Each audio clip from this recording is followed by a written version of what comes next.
Well, the big national headline of the week, the most highly anticipated and then debated congressional hearings the nation has seen in a long time. Special counsel Robert Mueller grilled for 2 hours by 2 different committees, detailing his 2-year investigation into Russian meddling in the 2016 election.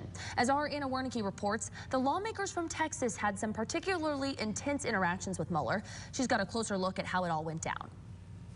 The Judiciary Committee will come to order. 7 hours, 2 committee hearings, and 1 witness. The report is my testimony, and I will stay within that text. And that's exactly what former special counsel Robert Mueller did. I direct you to the report. Texas Democratic Congresswoman Sheila Jackson Lee says when she reads the report, it looks to her like President Trump obstructed justice. Does obstruction of justice warrant a lot of time in jail if you were convicted? Yes. But Texas Republican Congressman Louis Gohmert defended the president. What he's doing is not obstructing justice. He is pursuing justice. And attacked Mueller. And the fact that you ran it out 2 years means you perpetuated injustice. Mueller says his report is clear. He found no criminal conspiracy between the Trump campaign and the Russians in the 2016 election.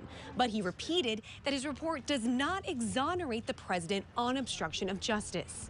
That irked Texas Republican John Radcliffe, who suggested that the special counsel treated the president unfairly. Donald Trump is not above the law. He's not. But he damn sure shouldn't be below the law, which is where Volume 2 of this report puts him.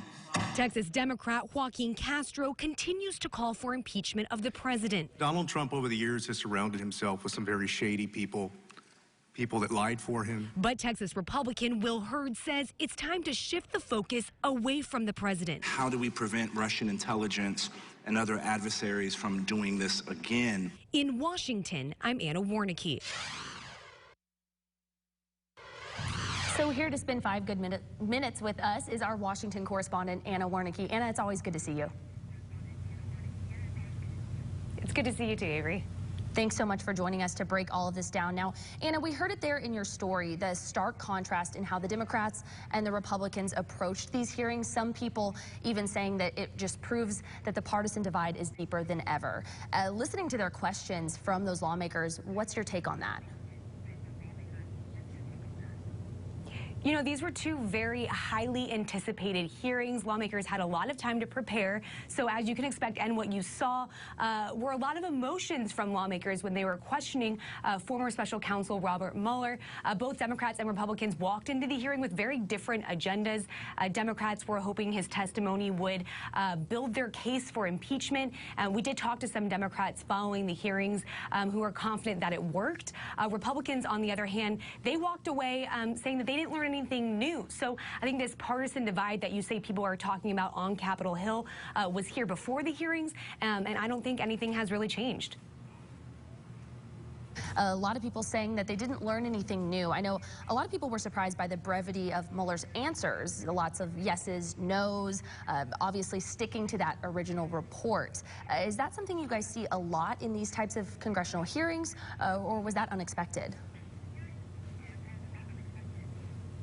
You know, it wasn't unexpected because Mueller was very clear when he sat down that he was not going to answer any questions regarding the origins of the counterintelligence investigation into Russian interference in the 2016 election. That was a huge disappointment for Republicans. And he also said he was not going to answer any questions regarding Attorney General Barr or any actions of Congress. So, you know, what we saw for the 7 hours of his testimony was Mueller sticking to his promise that he would not go beyond the bounds of his report, and that's exactly what we saw.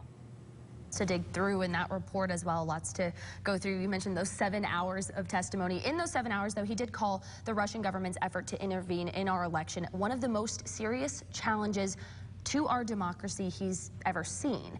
Timely, of course, the Senate Intelligence Committee releases an election security report this week. Do you mind breaking that down for people here? What was in that, and what should people be looking for when they're looking into it?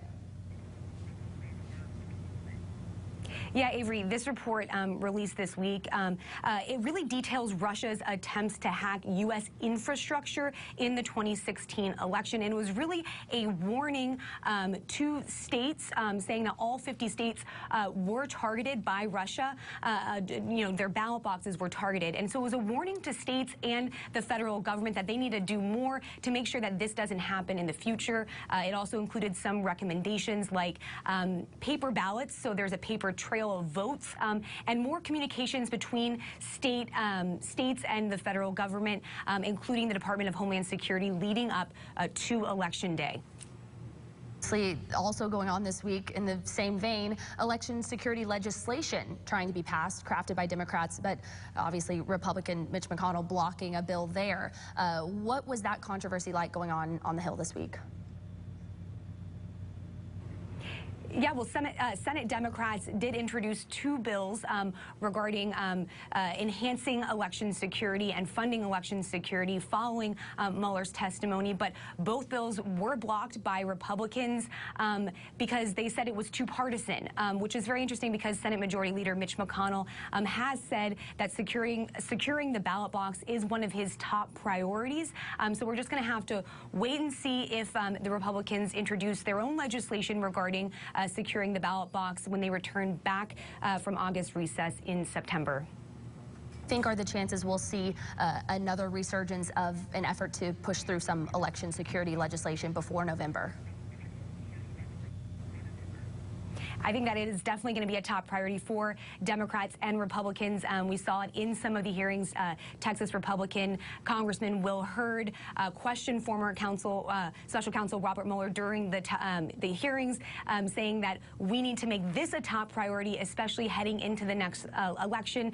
So I think as lawmakers come back to Washington, D.C. in September, we're going to see a lot of different legislation introduced, and we're going to see this as a hot topic here on Capitol Hill. To look forward to ahead of those elections and after that recess as well. So Anna Wiernicki, I know this won't be the last time we speak to you before the elections, but thank you so much for joining us this week. Thank you.